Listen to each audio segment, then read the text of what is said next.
हमारे और आपके फिजिक्स का यूट्यूब चैनल क्वांटम क्विज का एक और नए लेक्चर वीडियो के साथ। तो आज हम पढ़ने वाले हैं क्लास 12th का जो पहला टॉपिक है, दैट इज इलेक्ट्रोस्टैटिक्स। आज इस वीडियो में हम लोग सिर्फ एकदम बेसिक से स्टार्ट करेंगे। आप लोगों में से शायद बहुत लोगों को ये टॉपिक अच्छा ना लगे, आज का स्पेशल वीडियो अच्छा ना लगे, क्योंकि आज हम एकदम बेसिक से स्टार्ट करने वाले हैं। ठीक है, तो एकदम बेसिक से मतलब ये जो इलेक्ट्रोस्टैटिक्स है ये हम बचपन से क्लास जो लोअर क्लासेस था वहां से हम लोग पढ़ते आ रहे हैं, है ना। तो इलेक्ट्रोस्टैटिक्स क्या है, ये हम थोड़ी बाद में आते हैं। अभी हम लोग इलेक्ट्रोस्टैटिक्स के बारे में अब तक क्या पढ़ चुके हैं वो एक बार देख लेते हैं। तो एकदम बेसिक जो एक्सपेरिमेंट के साथ हमारा स्टार्ट हुआ था कि एक कॉम्ब लेके अगर हम अपने हेयर में राब करेंगे तो अगर कोई पेपर पीस के साथ उस कॉम्ब को लाएंगे तो वो वाला पेपर पीस उस कॉम्ब के साथ अटैच्ड हो जाएगा, है ना। तो ये भी इलेक्ट्रोस्टैटिक्स का एक फेनोमेना था। क्लास 12 में आके हम लोग ये जानने की कोशिश करेंगे कि ऐसा होता क्यों है, और ये कॉम्ब और पेपर पीस के अलावा क्या और किसी में भी ऐसा फेनोमेना हम लोगों को देखने के लिए मिलता है या नहीं। तो चलो इसके नाम में एक बार देख लेते हैं, इलेक्ट्रो एंड स्टैटिक्स। अगर हम इसको दो हिस्से में डिवाइड कर दें तो इलेक्ट्रो स्टैंड्स फॉर इलेक्ट्रॉन यानी कि charge, and statics it is stands for at rest, यानी कि इलेक्ट्रोस्टैट्स हम लोग किसको बोलेंगे, the study of charge at rest. एकदम सिंपल लैंग्वेज में अगर हम बोलेंगे तो इलेक्ट्रोस्टैट्स हम बोल सकते हैं कि the study of charge at rest. अभी ये जो चार्ज मैंने लिखा ये क्या चीज है, चार्ज किसी भी बॉडी का एक बेसिक प्रॉपर्टी होता है, लाइक मास। जैसे मास होता है एवरी बॉडी का एक बेसिक प्रॉपर्टी, क्योंकि हर एक बॉडी में मास देखने के लिए मिलता है। ठीक वैसे ही हर एक बॉडी में, आप में, हम में, इस पेन में, इस बोर्ड में, ये चारों तरफ आप जो चीजें देख रहे हो हर एक चीज में इलेक्ट्रॉन्स मिलेंगे तुम्हें, यानी कि चार्ज पार्टिकल्स मिलेंगे तुम्हें। तो ये जो चार्ज मैंने लिखा इसको हम लोग बोलेंगे क्या, कि basic property of every particle और every body, basic property of every body like mass, ठीक है। लेकिन मास के साथ इसका एक डिफरेंस है, बाद में जाके हम बोलेंगे उसको। तो ये हो गया मेरा इलेक्ट्रोस्टैटिक्स। अभी थोड़ा सा पीछे चलते कि ये कंसेप्ट स्टार्ट कब से हुआ। तो ये बहुत पहला कॉन्सेप्ट है, ठीक है। ये जो इलेक्ट्रॉन हम लोग यहाँ पे electro which stands for electron जिसके बात हम लोग कर रहे थे, ये इलेक्ट्रॉन वर्ड आया कहां से। ये इलेक्ट्रॉन एक्चुअली एक ग्रीक लेटर जिसका प्रोनाउंसिएशन तो सेम होगा लेकिन स्पेलिंग थोड़ा सा अलग था, इलेक्ट्रॉन ये वाला। इस word, this is a Greek word. ये क्या है बच्चों, ये है ग्रीक वर्ड। ये ग्रीक वर्ड से तुम्हारा ये इलेक्ट्रॉन का जन्म हुआ। इस इलेक्ट्रॉन का मीनिंग क्या था, इस इलेक्ट्रॉन का मीनिंग था एम्बर, ठीक है बच्चों, इस इलेक्ट्रॉन का मीनिंग था एम्बर। तो एम्बर से इलेक्ट्रॉन का जन्म हुआ या फिर इलेक्ट्रोस्टैटिक्स कंसेप्ट का जन्म हुआ। अभी बच्चों अगर मैं आपसे ये पूछूं, अच्छा तो ये एम्बर या फिर इलेक्ट्रॉन से ये इलेक्ट्रोस्टैटिक्स का जन्म कैसे हुआ, या फिर आपके दिमाग में भी ऐसा क्वेश्चन आ सकता है बच्चों, आना भी चाहिए, है ना। तो इलेक्ट्रॉन यानी कि ये एम्बर, पहले हम लोग थोड़ा सा हिस्ट्री देख लेते हैं। नियर अबाउट 600 बीसी यानी कि बिफोर क्राइस्ट, तो तब ग्रीस में बच्चों ऐसा देखा गया था कि इस एम्बर को अगर ग्लास उसके साथ राब हम लोग करते थे तो वो किसी भी चीज के साथ चिपक जाते थे, अटैच्ड हो जाते थे। तो तब जाके इसका बेसिक रीजन ढूंढना स्टार्ट हुआ और हम लोगों ने देखा कि ये जो फोर्स आया है, अट्रैक्शन पावर उसके अंदर जनरेट हुआ है, ये राब करने पे ही हुआ है। अदरवाइज जब तक हम लोग राब नहीं कर रहे थे तब वो अटैच नहीं हो रहे थे। जब भी एम्बर के साथ ग्लास को राब किया गया तब दोनों में कुछ ऐसा जनरेट हुआ कि वो एक दूसरे के साथ या फिर किसी और चीज के साथ वो चिपक रहे हैं। क्या जनरेट हुआ बच्चों? चार्ज। लेकिन तब भी इलेक्ट्रॉन ये वाला कंसेप्ट आया नहीं था। सर जे थॉमसन, नाम याद रखना, सर जे थॉमसन ने फर्स्ट इलेक्ट्रॉन का डिस्कवर किए और उन्होंने बताया कि एवरी बॉडी के अंदर जो एटम्स होते हैं, एटम्स के अंदर एक ऐसा पार्टिकल्स रहते हैं जिसको हम लोग इलेक्ट्रॉन्स आज के डेट से जानते हैं। तो वो इलेक्ट्रॉन के पास एक चार्ज होता है, लेकिन बच्चों ये चार्ज दो टाइप के हो सकते हैं, पॉजिटिव और नेगेटिव। तो ये पॉजिटिव चार्ज और नेगेटिव चार्ज, इसका कंसेप्ट कहां से आया बच्चों? इसका कंसेप्ट आया कि देखो अगर मैं यहां पे +5 लिखता हूं तो इसको कैंसिल करने के लिए तो -5 ही चाहिए ना, तब जाके तो ये 0 बनेगा, है ना। तो देखा गया कि जब एक दूसरे को हम लोग राब कर रहे थे एम्बर और ग्लास को, तो दोनों में ही अट्रैक्शन बढ़ा रहा था। दोनों को ही अगर हम लोग अलग अलग किसी भी ऑब्जेक्ट के साथ रख देंगे तो दोनों ही अलग अलग करके उसके साथ चिपक जाएंगे। लेकिन बच्चों जब कभी भी दोनों को आपस में हम लोग टकरान, मतलब ऐसे करेंगे, दोनों को एक साथ मार्च करेंगे, तो दोनों का वो जो अट्रैक्शन पावर था वो कंप्लीटली गायब हो जाएगा। तो ये गया कहां? एक ने दूसरे का चार्ज को न्यूट्रलाइज कर दिया। तो जैसे +5 को न्यूट्रलाइज करने के लिए -5 ही चाहिए, क्योंकि +5 को एक और +5 न्यूट्रलाइज नहीं कर सकता, या फिर एक -5 को दूसरे वाला -5 न्यूट्रलाइज नहीं कर सकता। तो यहां पे बच्चों ये +5 और -5 एक दूसरे को जैसे न्यूट्रलाइज कर रहे हैं, इस कंसेप्ट से आया कि एक चार्ज पॉजिटिव होने चाहिए और दूसरा चार्ज नेगेटिव होने चाहिए। तब जाके चार्ज का कैटेगरी दो टाइप्स का मिला। एक हुआ तुम्हारा पॉजिटिव चार्ज, अरे ये कहां से आ गया? एक हुआ तुम्हारा पॉजिटिव चार्ज और दूसरा हुआ बच्चों तुम्हारा नेगेटिव चार्ज। ये दो कैटेगरी का चार्ज हमें देखने के लिए मिला। लेकिन ये जो पॉजिटिव चार्ज है ये कहां से आते हैं और नेगेटिव चार्ज कहां से आते हैं, इसके बारे में अभी तक हमको कोई भी आइडिया नहीं है। हो सकता है आप लोगों को पता है, लेकिन इस वीडियो के लेक्चर में हम लोगों को नहीं पता। ठीक है, तो अभी हम लोग देखेंगे कि पॉजिटिव चार्ज किसकी वजह से आते हैं और नेगेटिव चार्ज किसकी वजह से आते हैं। ठीक है बच्चों, चलो वो देख लेते हैं। तो बच्चों पॉजिटिव चार्ज और नेगेटिव चार्ज ये दोनों ही इलेक्ट्रॉन की वजह से होते हैं। क्या कंफ्यूज हो गए? अरे सर क्या गलत पढ़ा रहे हो, हमें तो सिखाया गया था इलेक्ट्रॉन के पास सिर्फ नेगेटिव चार्ज होते हैं, प्रोटॉन के पास पॉजिटिव चार्ज होते हैं। लेकिन आप बोल रहे हो कि नहीं, इलेक्ट्रॉन की वजह से ही पॉजिटिव चार्ज आते हैं और इलेक्ट्रॉन की वजह से नेगेटिव चार्ज आते हैं। यह तो झूठ है। नहीं बच्चों, आपने सही पढ़ा है और मैंने भी सही बताया है। कंफ्यूज नहीं होना है। क्वांटम क्विज पे सारे कंफ्यूजन हम लोग क्लियर करेंगे। देखो तुम्हारा जो प्रोटॉन होते हैं वो कहां, एकदम बेसिक फंडामेंटल क्लियर रखना।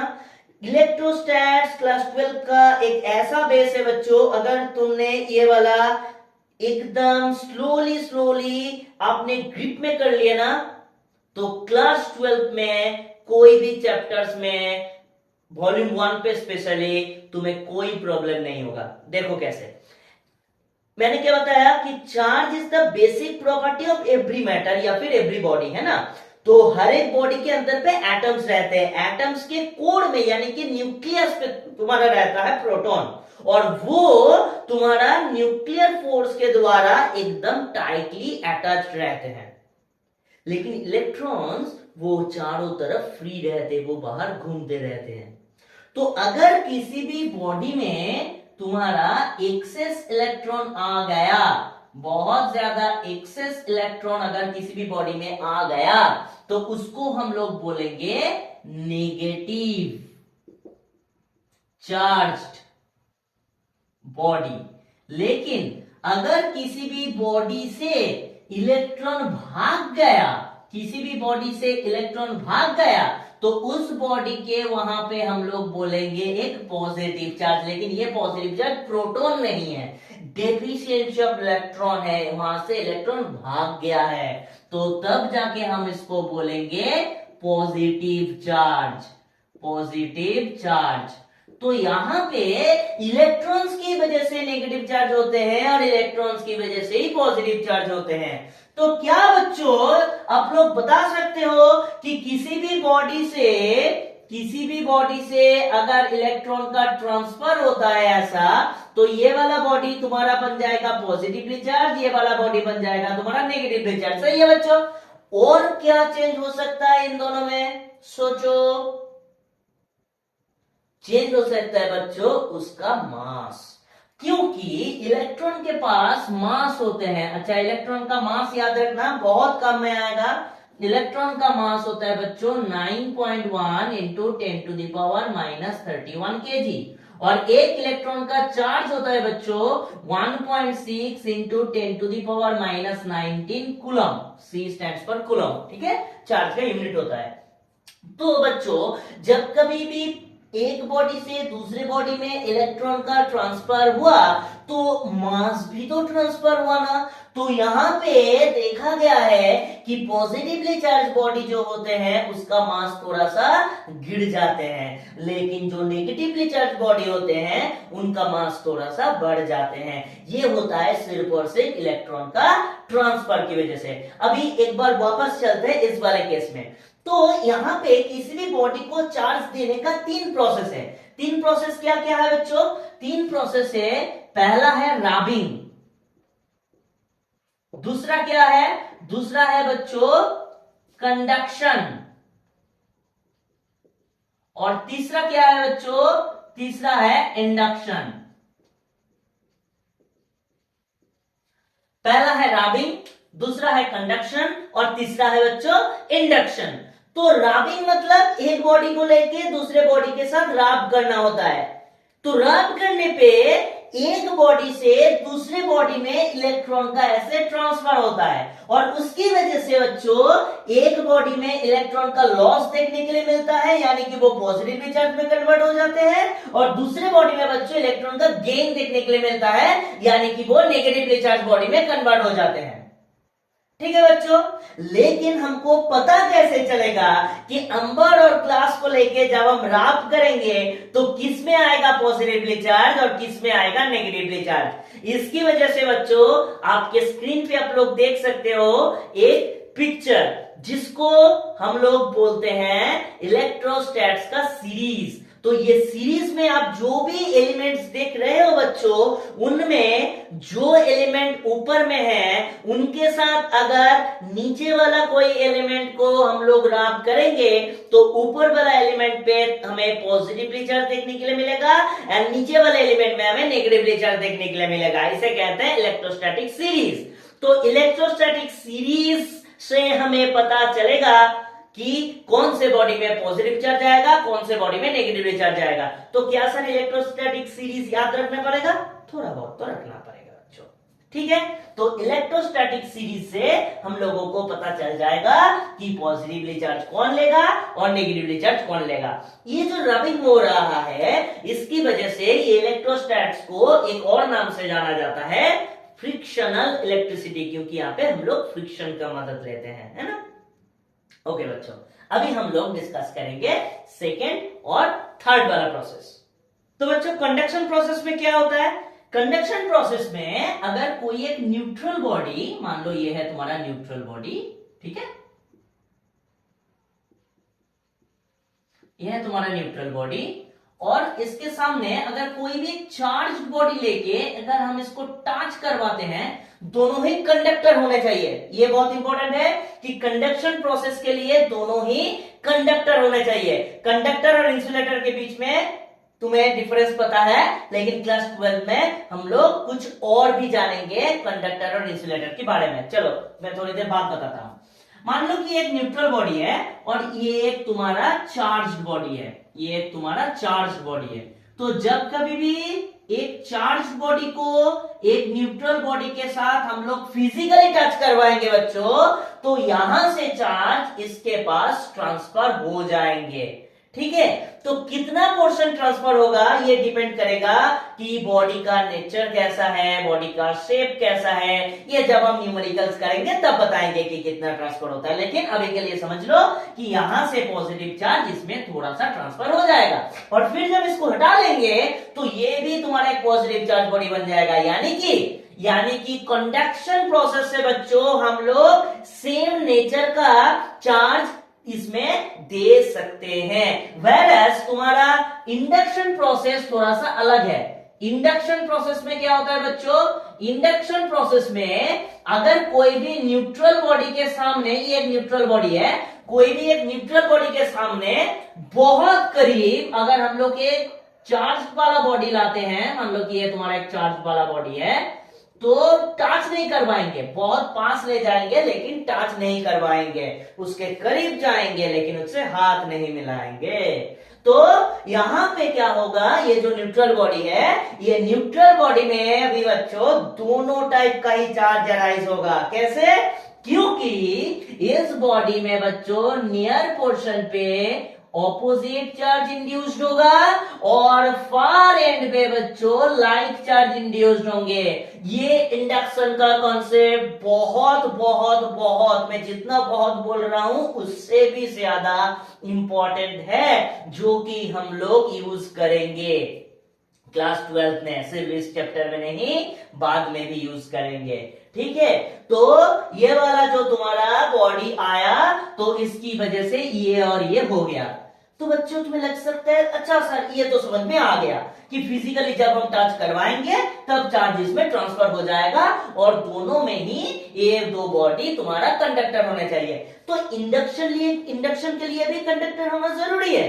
यस बच्चों, इंडक्शन के लिए भी कंडक्टर होना जरूरी है। इंसुलेटर के लिए भी होते हैं लेकिन उतना ज्यादा इफेक्टिव नहीं है, तो कंडक्टर होना ही जरूरी है। अभी बच्चों ऐसा क्यों हो रहा है, देखो ये पहले न्यूट्रल था, ठीक है, तो हमने ये चार्ज वाला बॉडी उसके बहुत करीब, ऐसे बहुत करीब रख दिए लेकिन टच नहीं करवाए, तो चार्ज ट्रांसफर नहीं हुआ। लेकिन ये जो नेगेटिव और पॉजिटिव तुम देख रहे हो बच्चों, ये जो नियर एंड पे जो क्रिएट हुआ उसको कहते हैं बाउंड चार्ज। ठीक है, उसको क्या कहते हैं बच्चों, उसको कहते हैं बाउंड चार्ज। और ये फार एंड पे जो क्रिएट हुआ उसको कहते हैं बच्चों फ्री चार्ज। ठीक है, अच्छा चलो बस समझ लेते हैं कंसेप्ट, एक स्टोरी बता के समझ लेते हैं। मान लो बच्चों एक घर में एक घर छोड़ दो, एक फ्रेंड सर्कल है जहां पे 10 फ्रेंड्स थे। 10 फ्रेंड में से मान लो 5 फ्रेंड महेंद्र सिंह धोनी का फैन है और 5 फ्रेंड विराट कोहली का फैन है और दोनों में एंटी है। ठीक है, सपोज मान लो कि जो लोग विराट कोहली को पसंद करते हैं वो लोग धोनी को पसंद नहीं करते हैं और जो धोनी को पसंद करते हैं वो विराट कोहली को पसंद नहीं करते हैं। ठीक है, मान लो कोई एक कंसर्ट हो रहा था या फिर कोई एक प्रोग्राम हो रहा था जहां पे विराट कोहली आए हैं, तो इन 10 जो दोस्त थे उनको पता चला, तो उनमें से जो 5 दोस्त विराट कोहली का फैन था वो तो प्रोग्राम में जाएंगे देखने के लिए, विराट कोहली को चीयर अप करेंगे। लेकिन जो बाकी 5 दोस्त थे वो क्या करेंगे, वो विराट कोहली के प्रोग्राम में नहीं जाएंगे, वो कहीं भी जाएंगे बच्चों लेकिन विराट कोहली के प्रोग्राम में नहीं जाएंगे। क्यों? क्योंकि मैंने पहले ही बताया कि वो उन दोनों में एंटी है। ठीक है, ये एक आइडियल केस बता रहा हूं मैं, इसको सीरियस मत लेना। ठीक है, तो वो लोग नहीं गए, तो वो लोग तो फ्री है बच्चों। मान लो कि वो लोग प्रोग्राम में नहीं है और घर से कॉल आया उनके मम्मी का या पापा का या किसी रिलेटिव का कॉल आया कि अभी आ जाओ, एक सिचुएशन ऐसा है, जरूरत है। तो वो तो जा सकता है भाग के। लेकिन बच्चों जो लोग विराट कोहली का प्रोग्राम देखने गए थे, तो वो लोग के पास वो अपॉर्चुनिटी नहीं रहेगा कि वो विराट कोहली को छोड़ के आ जाए, क्योंकि अभी तुम्हारा अपॉर्चुनिटी बना है विराट कोहली के साथ मुलाकात होने का, फिर कभी अपॉर्चुनिटी बने या ना बने वो तो छोड़ के नहीं जाना चाहेगा, तो वो उस सिचुएशन पे बाउंड हो गए। तो यहां पर भी वही केस हुआ कि यहां पे जब पॉजिटिव चार्ज आया बच्चों, अच्छा एक और चीज हमें ये पता है कि जो लाइक चार्ज होते हैं वो एक दूसरे को रिपेल करते हैं, और जो अनलाइक चार्ज होते हैं वो एक दूसरे को अट्रैक्ट करते हैं, ये भी तुम्हें पता है। अच्छा, तो इसके अंदर क्या था, इलेक्ट्रॉन्स थे, भर भर के इलेक्ट्रॉन्स थे।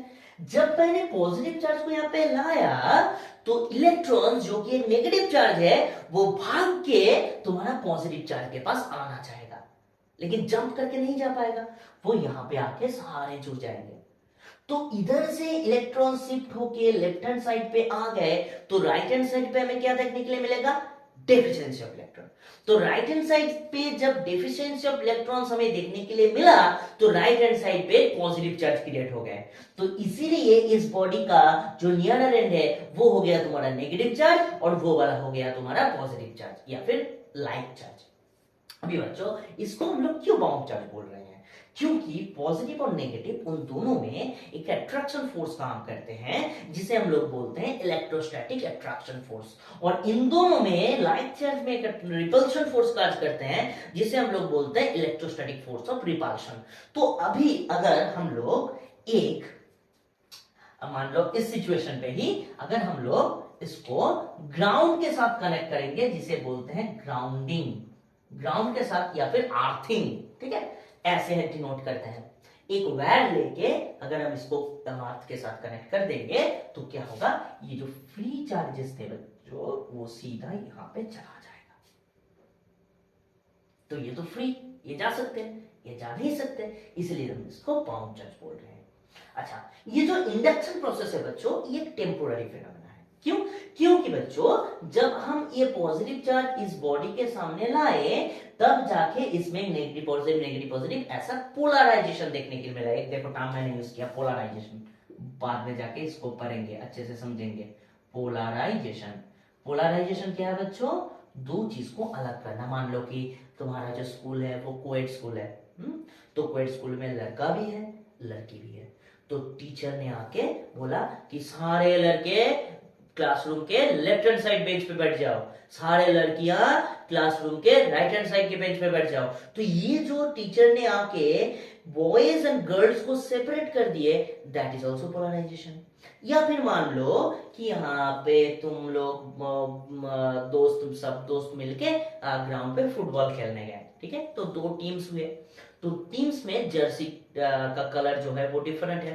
एक ने पहना है ब्लू कलर वाला जर्सी, एक ने पहना है रेड कलर वाला जर्सी, तो ब्लू कलर रेड कलर दोनों अलग हो गए, तो दैट इज ऑल्सो पोलराइजेशन। तो यहाँ पर भी देखो नेगेटिव और पॉजिटिव चार्ज तो सेपरेट हो रहे हैं, तो इसको भी पोलराइजेशन बोलते हैं। पोलराइजेशन का और भी ज्यादा डेप्थ वाला मीनिंग है, वो हम जब पढ़ेंगे तब बताएंगे, ठीक है। तो ये टेम्पोररी फिनोमेना है, क्यों, क्योंकि जब तक ये वाला चार्ज बॉडी, जब तक ये वाला चार्ज ऐसा है तब तक दोनों अलग है। जब तक विराट कोहली कंसर्ट पे है, प्रोग्राम पे है, तब तक वो पांच दोस्त अलग हो गए, लेकिन जब विराट कोहली चले गए फिर से सारे दोस्त मिलके फिर से खेलने लगे। तो वैसे ही ये वाला चार्ज जब हट जाएगा, इसका भी जब ये वाला चार्ज हट गया तो ये फिर से पॉजिटिव और नेगेटिव मिल जाएगा, पॉजिटिव और नेगेटिव मिलके ये जो पहले न्यूट्रल बॉडी था अभी भी वो फिर से न्यूट्रल बॉडी बन जाएगा। इसीलिए बच्चों इंडक्शन प्रोसेस को हम लोग क्या बोलते हैं, टेम्पोररी फिनोमेना। अभी बच्चों तो टेम्पोररी फिनोमेना है, लेकिन तो सर आप बोल रहे थे कि इससे हम लोग किसी भी बॉडी को चार्ज दे सकते हैं, तो कैसे चार्ज देंगे? ऐसा तो मुमकिन नहीं है कि हर टाइम वो वाला चार्ज बॉडी का उसके बगल में हम लोग रख के छोड़ देंगे, ऐसा तो बिल्कुल मुमकिन नहीं है। तो कैसे इंडक्शन की मदद से हम लोग किसी भी बॉडी को चार्ज दे सकते हैं? बहुत इंपॉर्टेंट कॉन्सेप्ट है, सुनो ध्यान से। तो मान लो किसी भी बॉडी को क्या चार्ज देना है, बताओ, पॉजिटिव चार्ज देना है, ओके।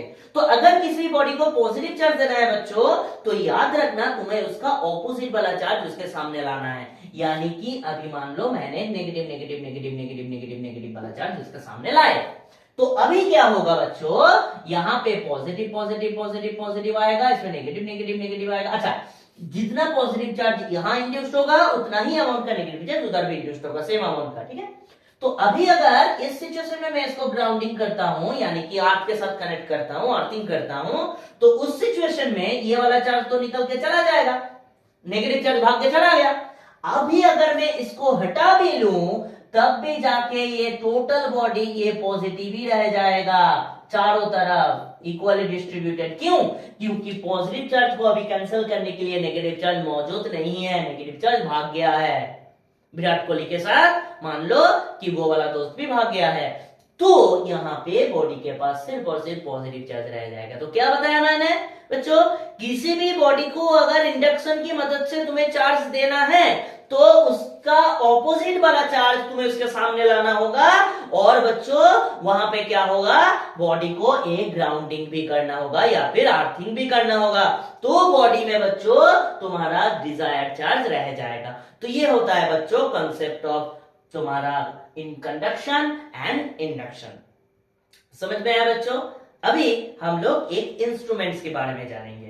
इंस्ट्रूमेंट्स का नाम है बच्चों गोल्ड लीफ इलेक्ट्रोस्कोप। इलेक्ट्रोस्कोप के बारे में शायद तुम लोगों ने सुना होगा लोअर क्लास में। इलेक्ट्रोस्कोप क्या करते हैं बच्चों? इलेक्ट्रोस्कोप दो काम करता है। क्या काम करता है? किसी भी बॉडी के अंदर चार्ज है कि नहीं वो मेजर करते हैं, और क्या करते हैं, अगर उसके अंदर चार्ज है तो कौन से टाइप का चार्ज है, यानी कि वो पॉजिटिव चार्ज है या नेगेटिव चार्ज है, वो डिटरमाइन करते हैं। क्योंकि किसी भी बॉडी को देख के हम लोग तो बता नहीं पाएंगे ना कि उसके अंदर क्या चार्ज है, ठीक है।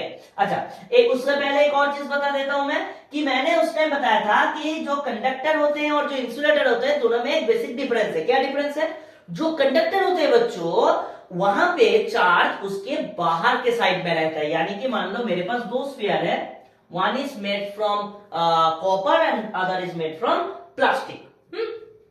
तो जो कॉपर से मेड है वो तो तुम्हारा कंडक्टर है, तो कंडक्टर के लिए जो भी चार्ज होगा वो उसके बाहर साइड पे रहेगा, ऐसे बाहर साइड पे रहेगा, चारों तरफ इक्वली डिस्ट्रीब्यूटेड होगा और बाहर साइड पे रहेगा। लेकिन जो तुम्हारा इंसुलेटर होगा तो इंसुलेटर के लिए वही चार्ज तुम्हारा अंदर पे स्टोर रहेगा, ऐसे अंदर पे स्टोर रहेगा, ठीक है।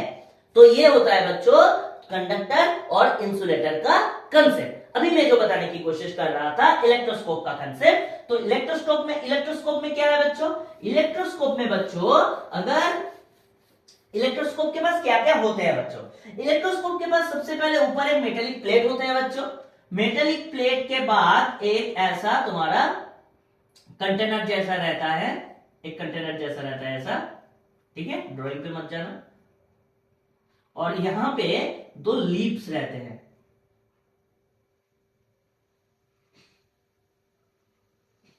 यहां पे तो लीप्स रहते हैं, ठीक है।